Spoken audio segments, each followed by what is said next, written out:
yeni geldik. Gelir gelmez saat de geç olduğu için Poyraz'a dedim Şurası var. şu taraf var. Böyle bir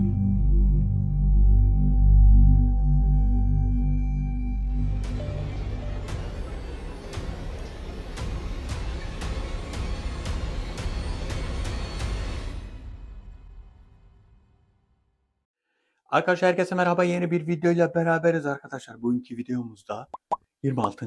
davet var. 26. daveti Bolu'dayım. Bolu'da yapacağım. Arkadaşlar ben bu otele daha önce geliyordum buraya. Burada aşağıda odalar oluyordu. Çalışıyorlardı. Yani dolu oluyordu. Şimdi bu sıkıntılı durumlar olduğu için biliyorsunuz birkaç sefer yangın durumları oldu. Otellerin çoğu kapanmış. Burada da kimse yok. Burası zaten ıssız bir yerde. Aşağıda çalışan bir iki arkadaş var. Buraya geldik. Kapalı dedi ama kalabilirsin abi dedi. Poyraz'da buraya geldik. Bolu'da işlerim var. Birkaç yere uğrayacağım. Sadece burada değilim. Bu gece buradayız. Bundan sonra başka bir yere gideceğiz. Orada işlerim var. Onları halletmek için Poyraz'la beraber bir yolculuğa çıktık. Gelmişken de burada 26. daveti yapmaya karar verdik. 26. daveti burada yapacağız ve bakacağız 26. davete kim gelecek, bize neler verecek. Herkesin merak ettiği şöyle, bu davetler gizliye bazı şeyleri gizli tutuyorlar. Yani bazı söyledikleri şeyleri bireysel davette söylüyorlar. Bireysel davet olduğu zaman ben bireysel davette devam ediyorum çekimlerime. Yani daha doğrusu çekimi yapmıyorum. Bireysel davet yapıyorum. Bazı şifrelerin söylenmesi gerekmeyen şifreleri ben bireysel davette söylüyorum. Şimdi burada 26. davetliyi çağıracağız. Konuşacağız. Bakalım 26. davetli bizimle ne hakkında bir bilgi verecek? 25. davetli hakkında size açıklamada bulunmadım. Açıklamada bulunacağım. Bunu Bir Desen Gör Gizlilikler kanalında yapacağız. Hep yapacağız diyoruz ama hep erteliyoruz. Ama inşallah sizinle en kısa zamanda açıklamasını yapacağım. Bu 5. boyut durumu, 5. boyut durumundan bahsedeyim. Çok önemli bir durum. Çok gerçekten esrarengiz bir durum 5. boyut. Bunun çalışmasını sizlerle beraber yapacağım. Ben ilk denemelerini yapmayı düşündüm ama çekimini yapacağız. Zaman olmadı, buraya geldik. Hemen hemen kaç saattir yoldayız. Daha yeni geldik. Gelir gelmez saat de geç olduğu için Poyraz'a dedim Poyraz hem davetimizi yapalım. 26. davete zaten çalışmıştım. Hem de dedim buraya geldik. Yani arayı değerlendirmek için. Ben mesela şimdi uzanıp aslında dinlenmem mi gerekiyordu? Poyraz da zaten bayağı yorgundu. Poyraz yorgunsun değil mi? İyi misin? Biraz ona da o kadar yol geldik. Yol geldik işte biz bir de şöyle dinlenme yok aslında. Şöyle arada geçen o boşluk zamanı değerlendirmek için Poyraz'la beraber burada dedim ki davetimizi yapalım en iyisi 26. davet. Ertelemeyelim, zaman geçmesin. Ne olacaksa onu da bilelim ki beraber çalışmaya geçelim. Şimdi 26. davet gelecek. Bakalım 26. davetli ne hakkında bizimle konuşacak ve ona ne gibi sorular soracağız. Bakalım ne olacak? Hep beraber göreceğiz.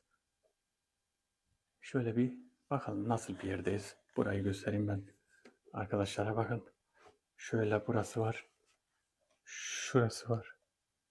Şu taraf var. Böyle bir çatısı kısa.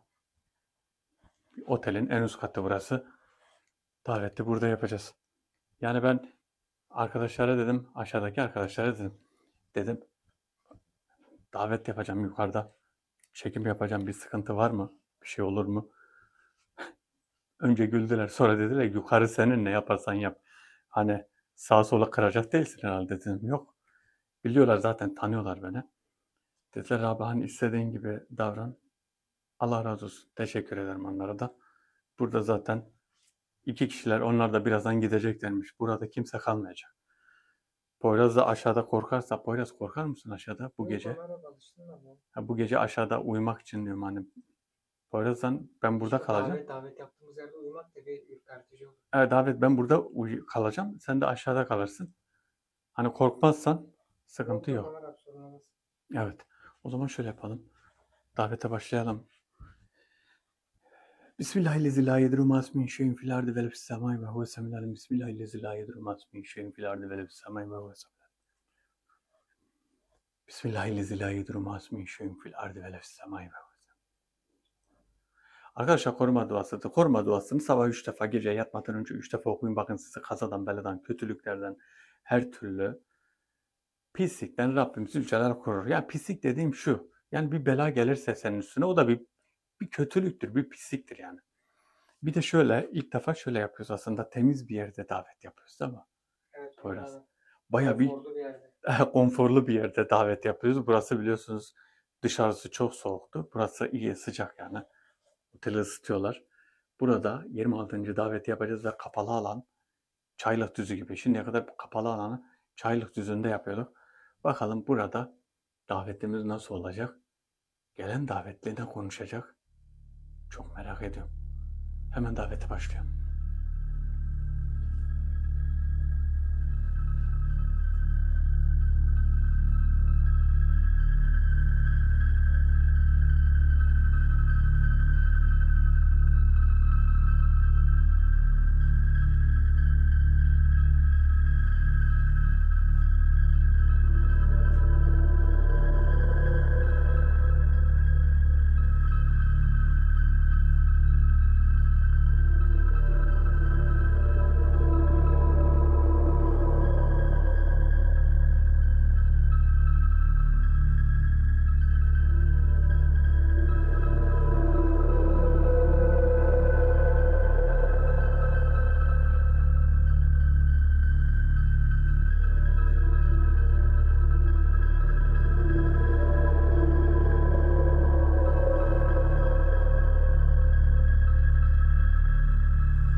Orası davet açık. Şimdi ilk defa küçük bir alanda davet yapıyorum. Bakın. Şimdi vefkin alanı, bizim önceki vefkimiz vardı. Poyraz'ın üstündeki, benim Eşref abinin üstündeki vefkimiz 7 metrelikti. Yani en az 7 metre şey yapıyordu, uzak tutuyordu. Şimdi o biraz daha, bizdeki vefkler biraz farklı. Bu düğümlü kitaba başladığımızdan beri Poyraz'ın vefkini, işte benim kendi vefkimi, Eşref abinin vefklerini değiştirdim ben, yeniledim daha doğrusu. Küçük bir alanda, burada acaba nerede çıkacak dediğimiz şöyle. Ya şurada çıkacak ya burada çıkacak. Çıktığı zaman da ortamda şöyle bir şey var. Ortam, bakın burası rengi açık bu duvarın. Görüntü daha net olacak. Görüntü daha böyle daha bir belirgin olacak. İlk defa kendi kalacağım yerde davet yapıyorum. Alt katta falan çıkmaz değil mi? Burada yok, alt katta çıkmaz. Alt katta şöyle kaybolduğu zaman alt katta geçebilir. Ama Alt katta görünebilir. sonuçta davet yapılıyor. Tabii alt katta görünebilir. Aşağıdakiler zaten, burası 3 katlı bir yer. En aşağıdakiler yukarıya çıkmıyor. Orta kat zaten boş. Zaten bunun bir altında senin odan var. Kaldığın yer var. Burası da, ben her geldiğimde burada kaç sene önce, hemen hemen 5 yıldır, yok 5 yıl oldu mu? 4 yıldır buraya geliyorum. Burada daha önce çekim yapmıştım. Şu camın dibinde burçların videosunu yapmıştım. Acaba nasıl çıkacak bilmiyorum ki. Biraz geriye gidelim. Kamerayı alayım senden, gel. Şimdi bakalım. Biz ışığı kısacağız. Bakalım hele. Çıkarsa bak, ya şurada çıkacak. Ya bu tarafta çıkacak. Ya da şu tarafta çıkacak.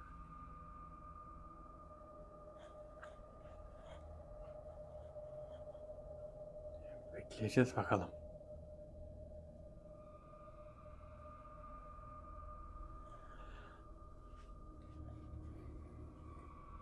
Bakın şurada bir havalandırma var. Bir tane de şurada var. Bilmiyorum, ilk defa böyle bir alanda çekeceğiz. Hem bizim için aslında bir tecrübe oluyor, biliyor musunuz? Bir de böyle bir dar alanda acaba çıkacak mı? Acaba ışık mı fazla? Yok, ışık aslında kısık. Böyle bekleyeceğiz bakalım. Allahu Ekber. Poyraz gel gel gel gel. Bak bak.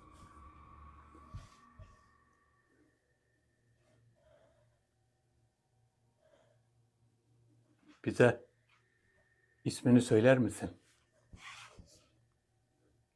Kendini tanıt. Davetin sahibi sen misin? Ben 26. davetliyim. Bu davete düğümlü kitabın esrarından geldim. Bu kitap dediğin düğümlü kitap benim kendi isimlendirdiğim bir kitaptır. Siz de mi bu kitaba düğümlü kitap diyorsunuz? Bu kitabın içindeki 137 davetli hepsi bu davetler ile ilgilidir. Tek yapacağımız buraya gelip görevimizi bildirmek. Burada sana verilen birçok şey oldu. 26. davetli 5. boyut ile ilgili bir şeyler söyleyecek. Bu boyut bizim giremediğimiz bir boyuttur. Ruhlar aleminin boyutu bu boyuttur. Rüya aleminde ise 5. boyuta giriliyor. Bu alem herkesin yapabileceği bir alem değil. Bu boyut herkesin yapabileceği bir boyut değil. Bunun kıymetini bilmelisin. Allahu Ekber. Poyraz, boyunu gördün mü? Allah'ım kısacık. Poyraz küçücük. Kısacık kısacık. İnanın var ya, ürküttü beni gerçekten. Küçücük ya. 5. boyut ruhlar aleminin boyutu. Bakın 5. boyut rüya alemi de 5. boyuttur. Rüya alemi ruhlar alemiyle buluşulan bir boyuttur. Şöyle bir şey var. Şimdi rüyada ölmüş birini görüyorsunuz değil mi? Ölmüş birini. Ölmüş biriyle konuşabiliyorsunuz. 5. boyut da tam %100 değil ama şunu söyleyeyim size. 5. boyuta girmek gerçekten çok tehlikeli. Yani bir insanın oraya gidip kendini o boyutta kitlemesi mümkün biliyor musunuz? Ve o boyutta kalırsa bir kişi bu hayatta da ölür. Ölebilir yani büyük bir ihtimalle. Bakalım çalışma ne şekilde gidecek. Ama var ya bu gelen gerçekten ama şekli de gerçekten bir ürkütücü. Boyu bayağı kısa. Bakın 2 karış vardı. Şöyle bir şeydi şöyle. Bayağı küçük. Bu kadar bir şey vardı. Boyu bu kadar bir şey. Ha, şuradan buradan gör işte buradan gör. Bak bu benim nereme geliyor bak. Görüyor musun? Nereme geliyor. Daha kısaydı. Ondan daha küçük. Daha kısaydı. Davet burada, davetli burada. Nasıl geldiği bizi şu an yani ilgilendirmiyor daha doğrusu da şekli farklı olduğu için bir tuhaf oluyor insan. Böyle bir değişik oluyor. Güzel konuşuyor ama. Güzel konuşuyor. 5. boyutun bu 5. boyutla ilgili bir video yapacağım. Hem bilgilendirme olacak. 4. boyutun zaten 4. boyuta girdiğimiz zaman daha değişik şeyler yaşıyoruz aslında. Onu da zaten size tam olarak anlatamadım. Anlatmadım daha doğrusu. Bunları bazı arkadaşlarımız var bana kızabilir. Bu boyutları neden anlatmıyorsun? Bu boyutlar hakkında bize niye bilgi vermiyorsun? Bunların bilgisini size vereceğim. Benim şöyle bir çalışmam var. Bazı evraklara kendimi biraz şey yapmam lazım. verdiğim bilgileri sağlama almam lazım. Onları sağlama aldıktan sonra ben bunları sizinle paylaşacağım. Tek tek paylaşacağım. Çünkü öyle bir zamandayız ki paylaştığın her şey bir şekilde kopyalanıp gidiyor. Bunlar kopyalanıp gidiyor. Şu an öyle bir şey ki ağırlık da burada Poyraz. Ağırlık devamlı burada. O zaman ışığı devamlı mı? Kısık mı tutalım ışığı? Şöyle yapalım. Zaten alan küçük. Alan küçük, ışığı kısalım. Biraz kıs ışığı. Dur. Hem bekleyelim ben. Şu an tam çıkacağı zamanı biliyorum zaten. 5. boyut. Eğer burada çıkmasaydı şöyle daveti yaptım. İlk defa sizle beraber denedim. Burada gözükmeseydi Poyraz'la beraber başka bir yere gidecektik. Çünkü aşağıda 2 tane arkadaş var. O 2 arkadaş burada diye gelmeyebilirdi. Davet tamamen açılmayabilirdi.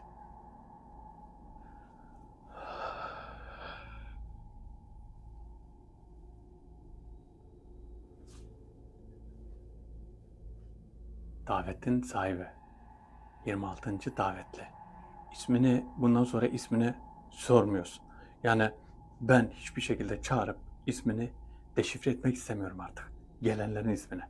Gelenlerin ismini şimdiye kadar söyleyenler söyledi. Onlar koruma altındalar. Tabi her istediğin zaman ismini bildiğini hemen yakamıyorsun. Bir mahkeme var biliyorsunuz. Bunların bir mahkemesi var. Bir suç işlemesi lazım. Büyük bir suç işlemesi lazım ki o şekilde yakabilirsin. Ama isimlerini gizli tutmak yani fayda var. Gizli tutmakta fayda var. Poyraz, ağırlık nasıl üstündeki ağırlık? Çaylık düzünde nasıldın, şu an nasılsın? Şey gibi Ömer abi, yorgunluk gibi aynı. Var aynı değil mi? Aynı. Yorgunluk vuruyor geleceği zaman. Evet. Böyle kaslar böyle bir yoruluyor. Kaslarında bir gerilme oluyor mu? Gerilme oluyor, yorgunluk oluyor. Aynen. Bakın kısa olsa da büyük olsa da boyu kısa ama bir enerji veriyor. Yani kasların, yüz kasların, hatların, kolların öyle bir şey oluyor ki sanki üzerinde sanki taş taşımışsın değil mi? Enerji herhalde yerden veriyor, ayakları falan kasılıyor Ömer abi. Evet. Sanki akşama kadar taş taşımışsın. Yoruyor böyle. 6. boyut, 20. 5. boyut, daha 6. boyutu bırak. Daha 6. boyut da var. 5. boyutta ruhlar aleminin boyutu. 18.000 alem olduğuna göre her alemin değişik bir hali var. Değişik bir yaratılış şekli var. Yani Rabbimizin yarattığı şekil var. Ben bir bakayım, Poyraz ağırlığı geldi.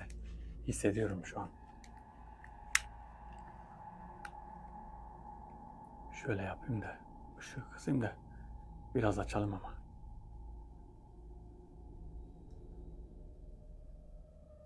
O burada bir yer daha, biliyor musun? Gel şöyle bir az geriye gel. Poyraz.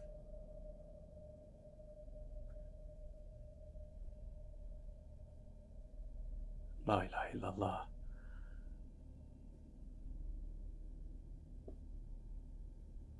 Başını kameradan net görüyorsun değil mi?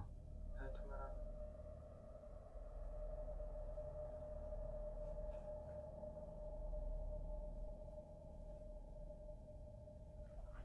Şu tarafa geçelim, gel.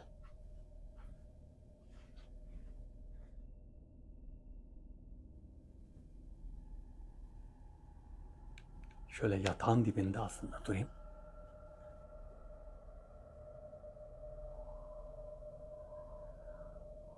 Evet.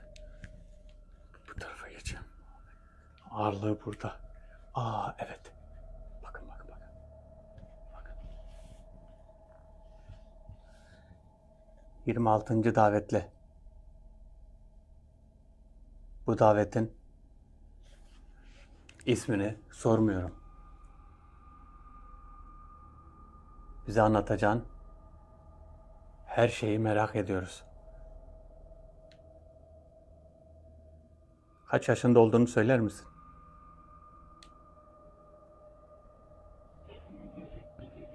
Ben 4280 yaşındayım. Buraya insan şeklinde gelecektim.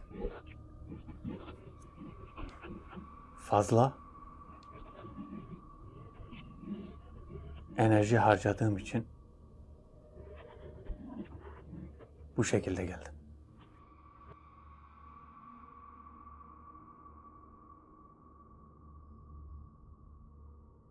Allah Allah. Burası. Kaynadı. Yok, niye erkenden gitti ben onu anlamadım. Bir şey oldu ama. Bence bir şey var. Olabilir. Harbiden bir şey var. Senin çantan nerede? Aşağıda mı? Sana verdiğim şeyler, kitaplar çantandaydı.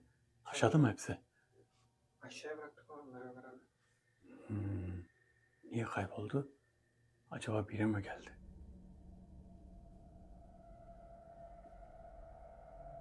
Erkenden niye gitti? Gerekli soralım Ömer abi. Gelince soralım da bir şey oldu kesin. Bakalım 26. davette ne diyecek? Bir de o boyutta bir şey olmuştur. O boyutta bir şey olmuştur ya da biri geldi buraya. Buraya biri gelmiş Belki olabilir. adamlar geri geldi, bir şey unuttular. Almaya geldi. Kim? Çalışanlar. Aşağıdakiler mi? Ha? Yok. Yaratık niye kayboldu onu diyorum.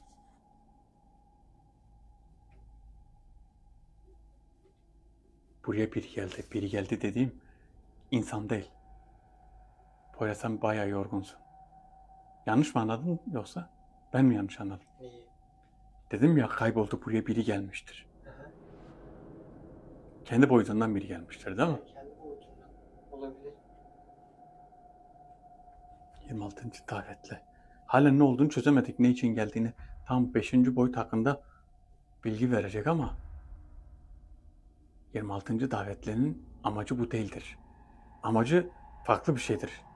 26. davet. 26. Tam 26 davet yapılmış ve her gelen bize farklı bir şey verdi. Biri kitap getirdi. Biri dediğim birkaç kişi kitabın gelmesine vesile oldu, yardımcı oldular. Bunlar, biri anahtarı getirdi, getirmesine vesile olanlar var, arada olanlar var. Bazıları kitabın içindeki okumaları göstermeye yardım etti. Boyutta yaptıklarımız, çok şey kazandık ki halen de kazanıyoruz. 26. davetli ne ile ilgili olduğunu bakalım.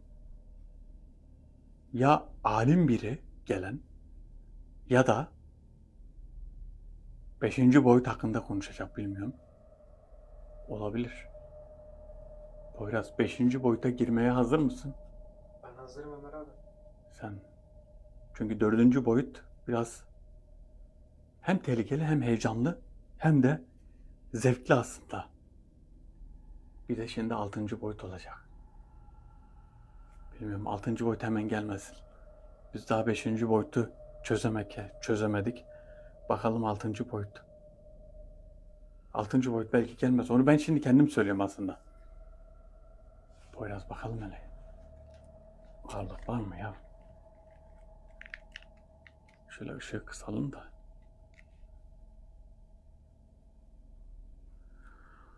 Allahu Ekber. La ilahe illallah. Ama bayağı net ha, değil mi? Görüntüsü gerçekten net.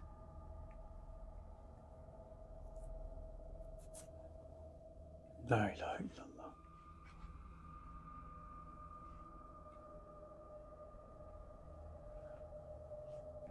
Şu an burada olduğunu aslında hissediyorum ama burada değil. Sanki burada ama burada değil. Burada ama burada değil. Ama Poyraz var ya. Burada, eğer buradaysa bir şekilde gelecek, bize anlatacak ama ya burada değilse bizi duymuyordur. Şöyle geçelim Poyraz. Şu an ağırlık yok. Bir tuhaf oldum. 26. davetli gerçekten bir tuhaf davranıyor. Acaba gerçekten 26. davetli mi? Ben sorduğumda kendi söyledi 26. davetliyim diye. Kendi sordu. Yani ben sordum, kendisi söyledi. Hem yorgunluk var. Yoldan da geldik. Direkt davete geçtik. İnanın hem acayip bir yorgunluk var üstümde. hem de bu işi yarım bırakmak istemiyorum. Yani en küçük fırsatı bile değerlendirmek istiyorum. Mesela bu video gelmeyecekti. Bu video aksayacaktı daha doğrusu. Yani bir video atlayacaktık. Bir video atlamamak için biz bugün daveti burada yaptık ve çok iyi oldu. Sence de çok iyi olmadı mı daveti burada yapmak? Farklılık olmaları abi. Hem farklı oldu hem de video atlamadı. Videonun atlamaması hem bizim için hem bizi izleyen arkadaşlarımız için, inanın bizi izlediğiniz için benim üzerimde bir sorumluluk var. Yani diyorum ki benim arkadaşlarım beni şu an izliyorlar. Beni bekliyorlar. Yeni video bekliyorlar. Yeni araştırma bekliyorlar. O yüzden ne edip bir şekilde videoları yetiştirmeye çalışıyorum. Bakalım. Devam edeceğiz. Neler gelecek, neler olacak hiç bilmiyorum.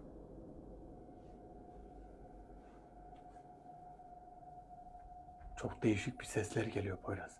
Ömer abi alt katta olmasın? Alt katta ses falan yapıyordur Bir belki. sesler geliyor, bir değişik bir sesler geliyor. Kamera çekiyor mu? Ses geliyor mu orada? Oynuyor mu orada cihaz? Hayır. Değişik bir, bak böyle bir uğultu gibi bir sesler var.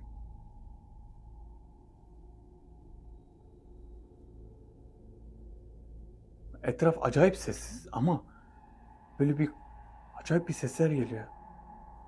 Bakın, bak sanki birileri konuşuyor değil mi? Sanki Ömer abi. Evet. Biraz şöyle bir geri çekelim. Ağırlık geldi burada. Şöyle geri gidelim. Gel.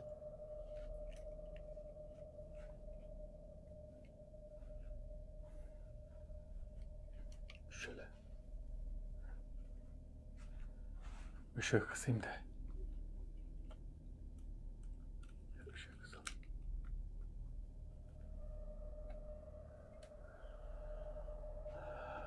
Tam çıktığı yer şurası. La ilahe illallah. 26. davetin sahibi. 26. davetle eğer buradaysan hemen görül. Eğer burada değilsen bizi, ne diyeceğimi şaşırdım şimdi bak. Şöyle biraz gideyim. Burası az geri gel. Az geri gel. Az geri gel. La ilahe illallah. La ilahe illallah. 26. davetli.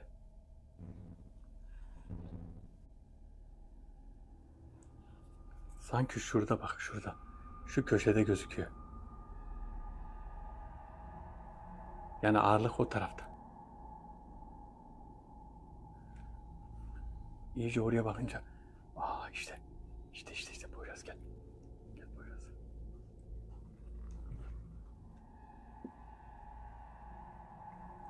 ...26. davetli. Allahu Ekber.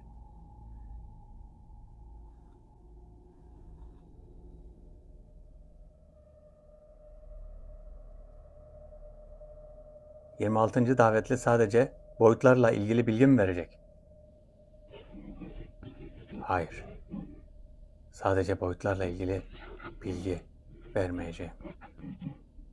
Benim görevim görünmezlik ile ilgili bir ilmi açığa çıkarmak.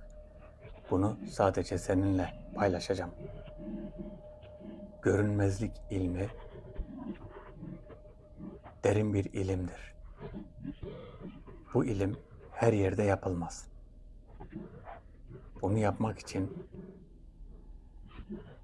kötü niyetli olmamak gerekiyor. Görünmezlik ilmi dediğin perdeleme mi yoksa farklı bir şey mi? Yani boyuta girip görünmez olmak gibi bir şey mi? Var olup da görünmez olmak mı? Görünmezlik ilmi var olup da görünmez olmak gibidir. Perdeleme dediğin doğrudur. Yani görünmek istenmeyen şey perdeleme şekliyle kaybolur. Bu kaybolan şey istediğin gibi tekrar geri çıkar. Bunun yapılması her kişiye nasip olmaz. Sadece nasip meselesidir. Görünmez olmak ve bunu yürütmek önemli bir ilimdir. Görünmez olmak. Allah Allah. Tamam da Poyraz, ben görünmez olmak istemiyorum ki. Görünmez olmak, Görünmez olmak nasıl? görünmez olmak ilmini söyleyecek de perdeleme diyor. Perdelemeyi bilmeyen arkadaşlar için anlatayım. Şimdi şöyle geçelim. Orada çıkarsa, tam böyle duralım ki o eğer orada çıkarsa şey yaparız. Perdeleme şöyle bir şey var. Perdeleme. Perdeleme dediğimiz, yani ben buradayım. İşte sen karşıdan geçiyorsun ya da sen şurada bir şeyler yapıyorsun ama ben buradayım ya da ben buradan geçeceğim. Perdeleme yapılıyor. Bu perdeleme yapıldığı zaman oradaki beni görmüyor. Aslında ben buradayım. Sen anladın değil mi nasıl bir şey olduğunu? Onun ilmi var. Şey gibi mi? Bir şeyle uğraşırsın, biri yanına gelmez, fark etmezsin, anladın mı? Ha, mesela böyle bir şeyle uğraşır. Orada biri oturur, sen o oturanı görmezsin. Gider gelir, gider gelir. En son görür, der ki sen ne zamandan beri buradasın? Ben sabahtan beri buradayım der. Der ki sen gittin geldin, beni hiç görmedin. Ama ben bunu istemiyorum. Acaba şey için mi söylüyorlar? Bunlar da bilgi olarak kitabın içinde yer alacak. Acaba onun için mi söylüyorlar yoksa bana niye, ben ne için, ben istemedim ki böyle bir şey. Görünmezlik perdeleme. Neyse verecek. Eğer 26. davette bunu vermek istiyorsa, bunu alacaksak biz bir şekilde bunu kaydedeceğiz. Bir şekilde bunu yazacağız. Ama sanki arkasında biri daha var. Burada duruyor. Boyu şu kadar bir şey. Arkada sanki biri daha var. Arkada biri daha var. Öyle hissediyorum, bilmiyorum. Olabilir mi, olmayabilir mi? Perdeleme. Perdeleme ilmi. Bunu okuyacağım ve görünmezlik. Gizli ilimlerin daha derin kitaplarında bu perdeleme ile ilgili bazı şeyler yazıyor. Bir tane gizli ilimler vardı. Gizli ilimler değil de Havas kitabı. Bir Havas kitabında görünmezlikle ilgili şöyle bir bilgi yazıyordu. Bu bilgi bir yılanı alacaksın, ağzına 9 tane fasulye koyacaksın. Tabii yılanı öldüreceksin. Yani yılan yavrusu. 9 tane şey koyacaksın, fasulye, bunu gömeceksin. Bu fasulyeler çıkacak. Tabii bunun okumalar var, bir şeyler var. Çok değişik bir şey yazıyordu. O fasulye çıkacak, sen de o fasulyeden yiyeceksin. Görünmez olacaksın. Böyle bir acayip bir değişik bir şey vardı, bir bilgi vardı. Çok eski bir Havas kitabında. Olur mu olmaz mı bilmiyorum. Ben bunu denemek lazım mı? Ben denemem. Ben yapmam. Bir yılanı o şekilde yapıp ağzına fasulyeleri koyup ondan sonra onu gömüp o fasulyenin çıkmasını beklemek. Bunu ben denemem. Ama böyle bir şey var. Bu perdeleme daha farklı bir şey. Perdeleme büyük ihtimal okuyarak bir şeyler söylüyorsun. Artık önüne ne geçiyor? Seni ne perdeliyor? Bunu bilemiyorum. Artık ne olur ne olmaz bilmiyorum. Artık geldiğine göre mecbur söyleyecek bize. Söyleyecekse de bunu dinleyeceğiz. Yapacak bir şey yok. Değil mi Poyraz? Öyle mi abi? Davet davettir. 26. davetli perdeleme ile ilgili bir şey söylüyor. Bu kötü insanların eline geçmeyecek bir şey. O kadar büyük bir şey ki kötü bir adamın mesela perdeleme yapıp birçok pisliği yapar. Ama bu pisliği yapacak kişi bu perdelemeyi yapamaz. Elini yapamaz yani. Şifreleri versen de yapamaz. Böyle sanki kamerayı yamuk tutuyorsun. Eğri Böyle daha tutuyorsun. yamuk oldu. Çok daha... Orada ekranda farklı mı gözüküyor? Yok, ekranı düz. Bana baktığın zaman sanki yamuk tutuyorsun gibi geliyor. Perdeleme. İsmini söylemeyince, yani ismini de sormuyorum ben, bir tuhaf oluyor insan. 26. davetli diyorum. Olsun, öyle olsun. 26. davetli. Işığı kısalım bakalım. Davetlimiz burada mı? Ben de bayağı kıstım. Poyraz, bu davet sana nasıl geldi? Sakin mi? Biraz sakin ol abi. Biraz sakin, şöyle ışığı biraz açayım. Zaten bunu böyle ayarlayamadık mı var ya. İstediğin kadar bekle. Az önce çıktığı yer şurasıydı. Tam burası. Arkadaşlar şu örtüyü ben kapattım. Orada ayna var. Büyük bir ayna var. O yüzden kapattım. Davet olduğu zaman, gerçi şurada da bir ayna var ama o aynayı kapatmadım. Çünkü tam karşımızda durmuyor. Işık yansıması yapmasın, parlama yapmasın diye. Yoksa başka bir şey de değil. Davetin etkisine götürmüyor. Davete bir zararı yok ama şöyle ışık yansıması yapar diye kapattım.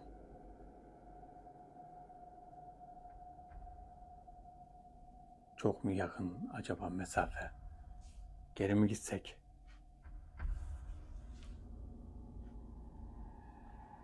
Şuradan mı baksam? Şöyle az geri gidelim. Bakın bir ayna da şurada var. Şurası bir ayna. Çıkarsa bu zaten bu tarafta çıkacak. La ilahe illallah. Muhammed Resulullah.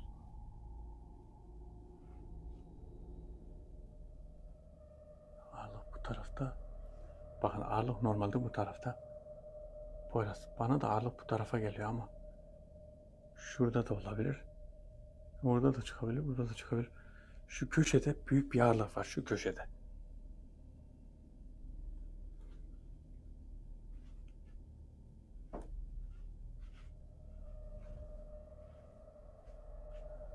Evet, bu köşede büyük bir ağırlık var.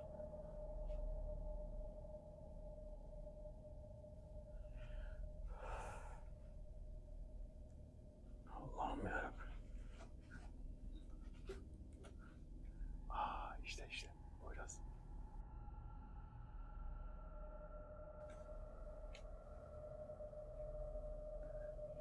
...26. davetli. Perdeleme ile ilgili söylediğin şeyler gerekli mi? Perdelemeyi öğrenmen lazım. Bu bilgiler bize veriliyor. Sana verilmesi için getiriyoruz. Bundan mutluluk duyuyoruz. Perdelemeyi çok kısa bir zamanda kullanacaksın. Sana büyük faydası olacak.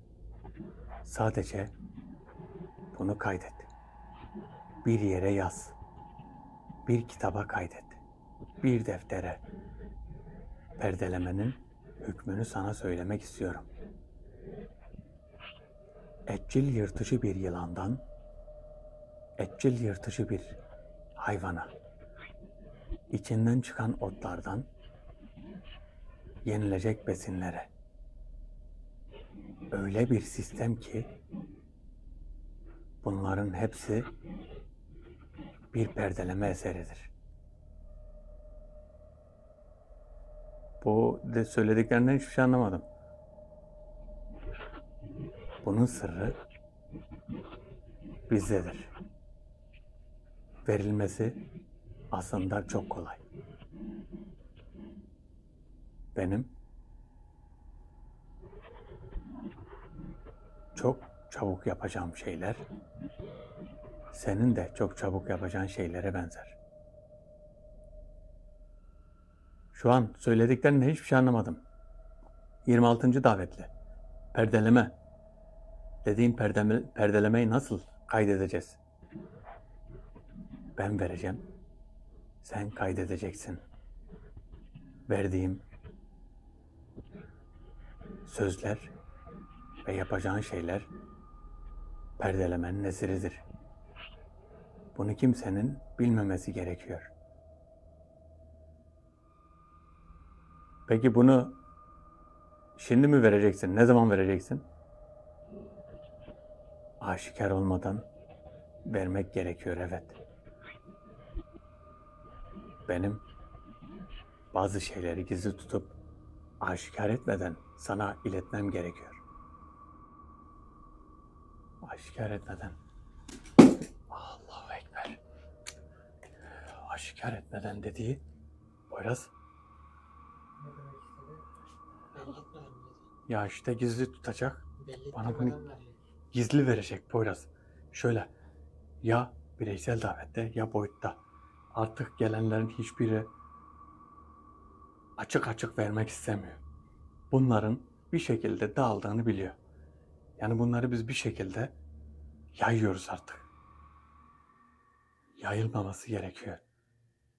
Perdelemeyi, aşikar olması gerek. O zaman ne yapacağız? Boyutta mı çağıracağız? Ya da burada boyuta girsem,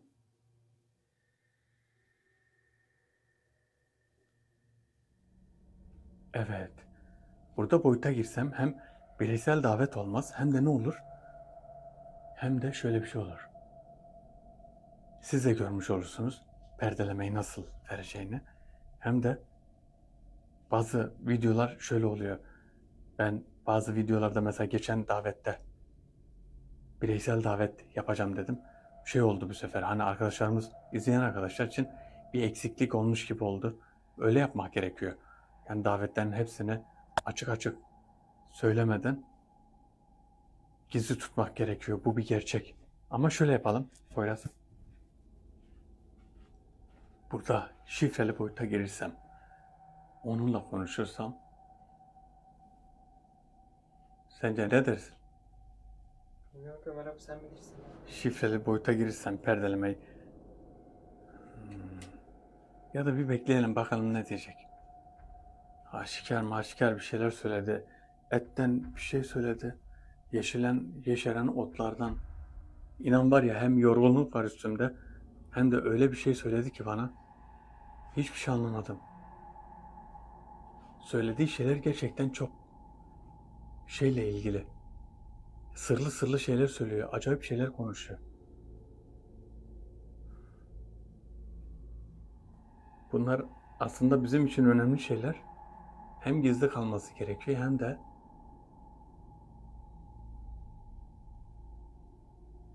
şu an var ya, hissediyorum onu burada. Davet acayip yorucu. Acayip yorucu. Acaba nerede? Perdelemeyi söyledi. Boyutla ilgili bir şeyler söyleyeceğim dedi. Onu söylemedi. Bunlar artık aşikar olmasını istemiyor. Arkadaşlar bunu gizli kalmasını istiyorlar. Bu getirdikleri sözleri, getirdikleri önemli bilgileri gizli tutmak istiyorlar. Ben anladığım bu. Ve öyle bir şey söylüyorlar ki ben hiçbir şey anlamıyorum. Hiçbir şey anlamıyorum. Açık açık anlatması lazım. Bunun için ya boyuta girilecek ya da artık ne yapılacaksa.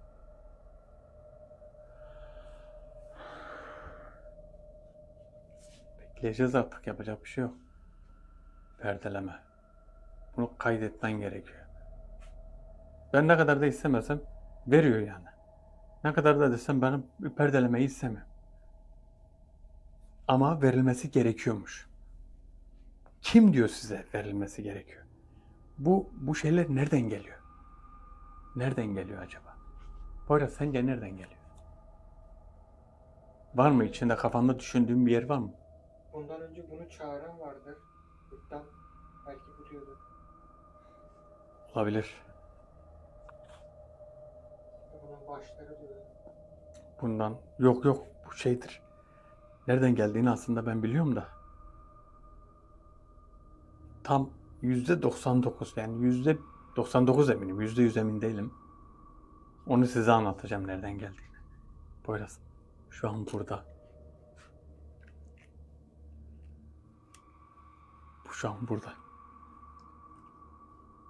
Şöyle kısalmış ya. Tam benim bulunduğum yerde. Allahu Ekber. La ilahe illallah. La ilahe illallah. La ilahe.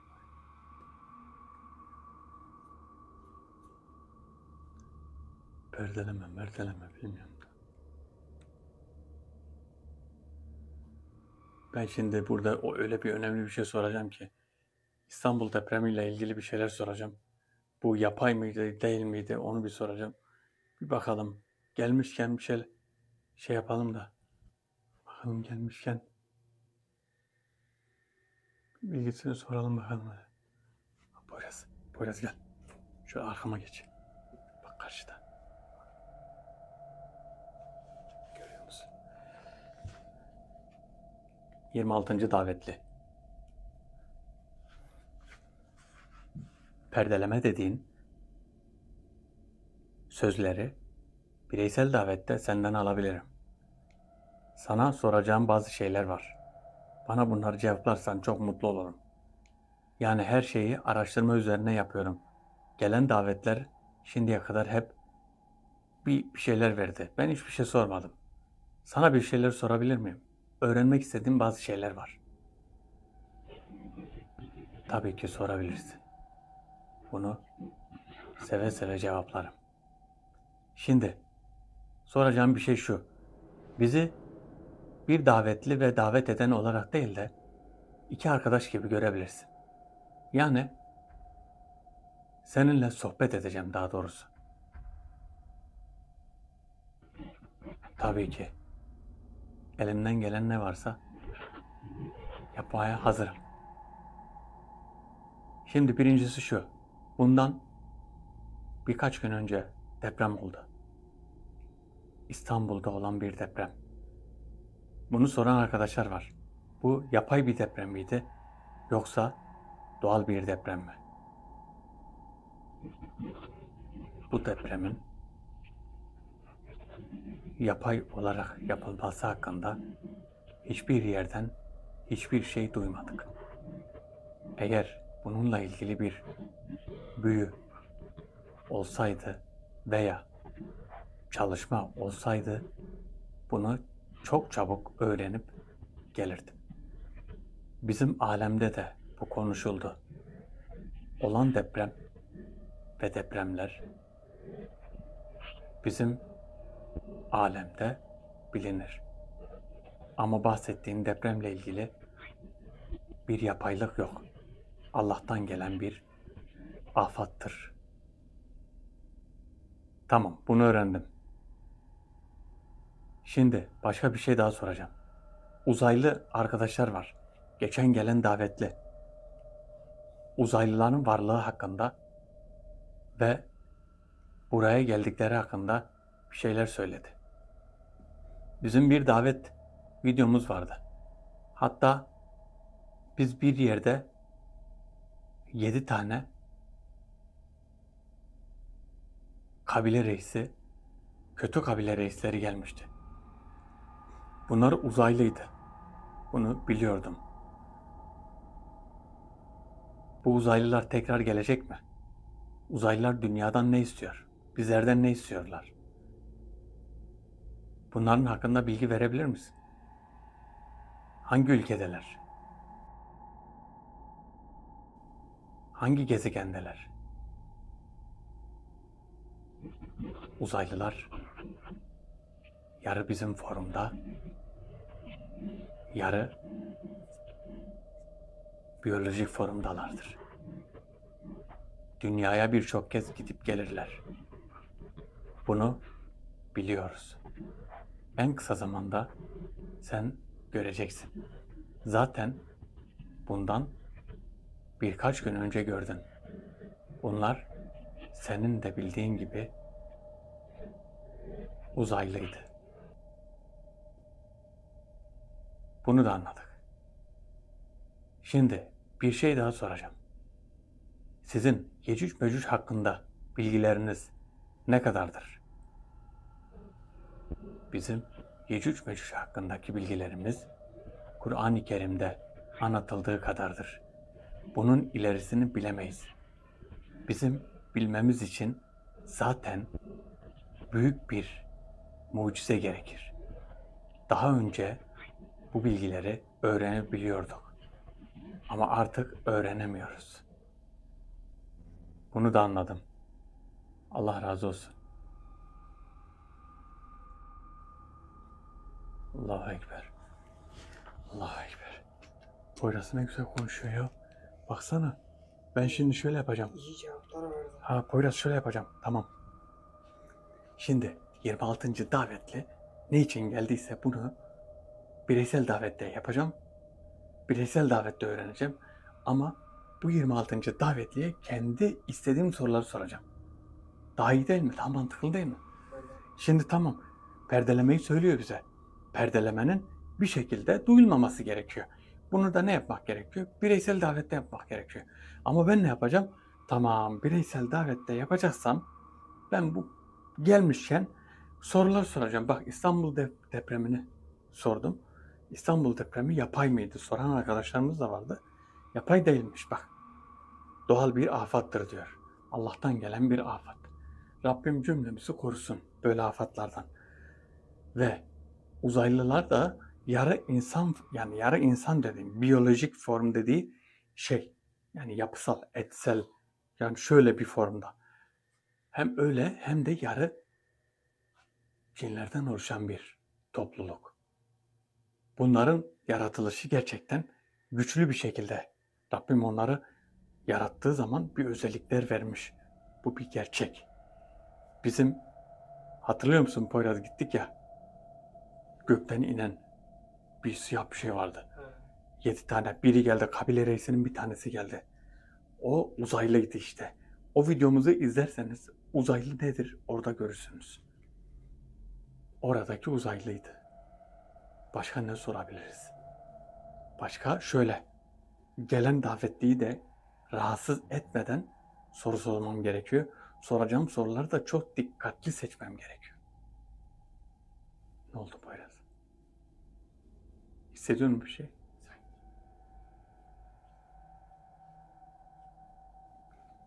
Bakalım. Şöyle gel. Şöyle gel. Eğer ben görürsem karşıda zaten o tarafa döneriz. Of. Yorgunluk desen ayrı bir şey. Şu an var ya Poyraz, belki Poyraz'ın gözlerini görseniz acayip yorgunluk içinde. Şu an bıraksam olduğu yerde uyuyacak. Değil mi Poyraz? Biraz öyle böyle. Öyle bir şeyim var değil mi? Ben de zaten aynı durumdayım. Direksiyon salladık. Acayip uzun yoldan geldik. Çok uzun bir yoldan geldik. Kaç saattir? Biz hemen hemen kaç saat yoldaydık? 8 saattir yoldayız. 8 saat.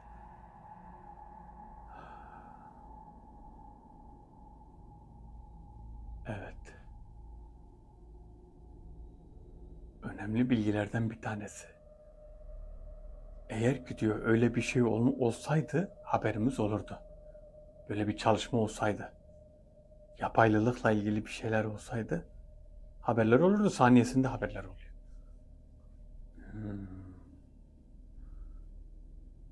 Bunun haberi olacaksa, madem haberi olacak, o zaman söyleyecek. Davet burada daha sakin, daha iyi. Burada ben kafayı toplayıp bir şeyler sorabiliyorum. Bak, mesela başka zaman olsa bunu dışarıda yapsaydık bu daveti, dışarıda yapsaydık ben mesela kafayı toplayıp da şu İstanbul depremini soramazdım. İstanbul depremi diyorum da Marmara depremi aslında. Denizin içinde olan bir deprem. Yani İstanbul depremini o yüzden o şekilde söyleyeyim. O bölgede olduğu için en çok da İstanbul'u etkiledi. Çoğu yerden duyuldu ama. Evet. Poyraz, alayım kameraya bakayım. Şöyle ışığı kısarak.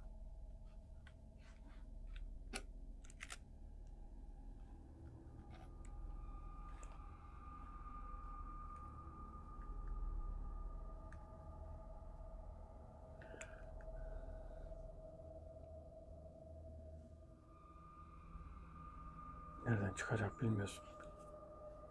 Bir tuhafım.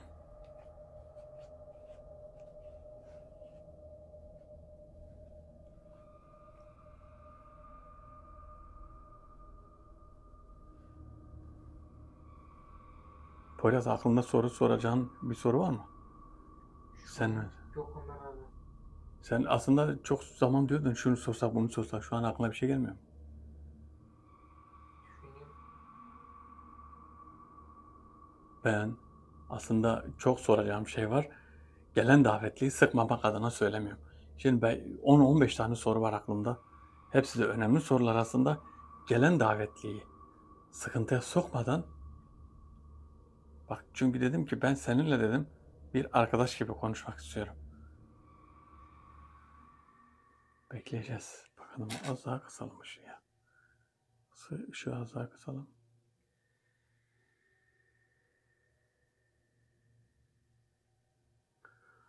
Ömer abi bu Simpson'ları sorsun. Simpsonlar. Onlar da ayrı bir tersane. Terane yani. Tersane nereden çıktı? Allahu Ekber.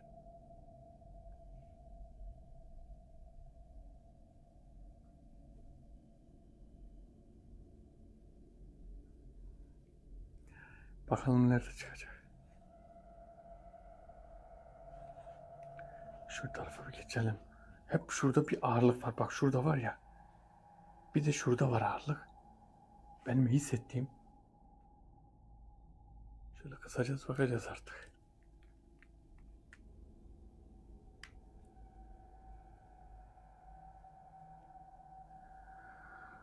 La ilahe illallah. Aa, Poyraz. Bak bak. İşte.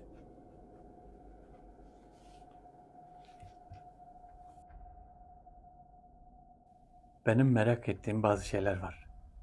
Bu davetler yapıldığından beri merak ettiğim her şeyi soramıyorum.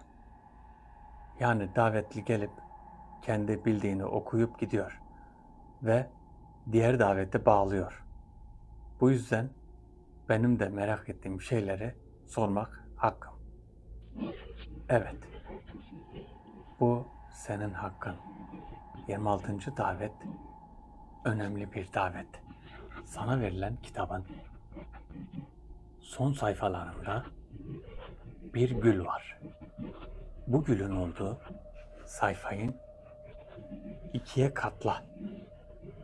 İkiye katlayınca diğer sayfa ile bir bütün olacak. Bu sayfada okuyacakların sana görünmezlik ilmini verecek. Görünmezlik ilmini bu şekilde alacaksın. Bu şifre sadece bana verildi. Benim de sana vermem istendi. Peki bu hangi kitap? Senin dediğin kırmızı kitap mı, boyuttan aldığım, yoksa siyah anahtarlı kitap mı? Siyah anahtarlı kitap. Keops'tan gelen siyah anahtarlı kitabın son sayfalarında bir gül resmi var. Bu gül resmi olan sayfayı ikiye katla. İkiye katladıktan sonra diğer sayfa ile bir bütün olacak. Bu sayfa senin için görünmezlik ilminin bir eseri olacak. Bunu istediğin zaman deneyip okuyabilirsin. Allah Allah. Allah Allah. Görünmezlik eseri. Son sayfalarda bir gül var. Evet. O gülü gördüm. Son sayfadaki gülü gördüm. Bu gül, bunu demek katlayacaksın. İkiye katlayacaksın. Bir, iki. Ve diğer sayfayla bir bütün olacak. Öyle bir şey var ki kitabın içindeki her sayfa bir şifre gibi. Yani katlayınca diğer sayfayla bütün oluyor. Ha, tamam. İkiye katlayınca diğer sayfayla yazıları bütünleşiyor. Bunları nereden biliyorlar ya? Bunları kim söylüyor? Bu kitabı kim yazdı? Bu kitap nereden geldi? Kim Keops'tan geldi? Ama kim bunu yazdı? Bu kitabı kim? Yani bunları aslında bu soruları sormak istemiyorum daha doğrusu. Bunlar acayip gizli bilgiler. Çok gizli bilgiler. Bakalım ne yapacağız? Nasıl çözeceğiz? Nasıl bir şekilde ortaya çıkaracağız? Düşünüyorum. Düşünüyorum bakalım.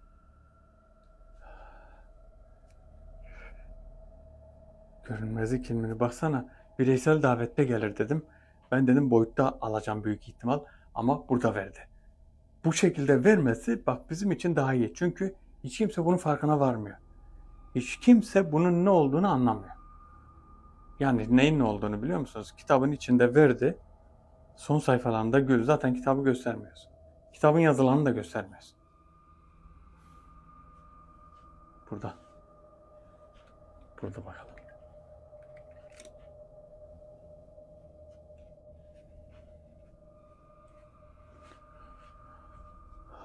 Poyraz. Eminim var ya.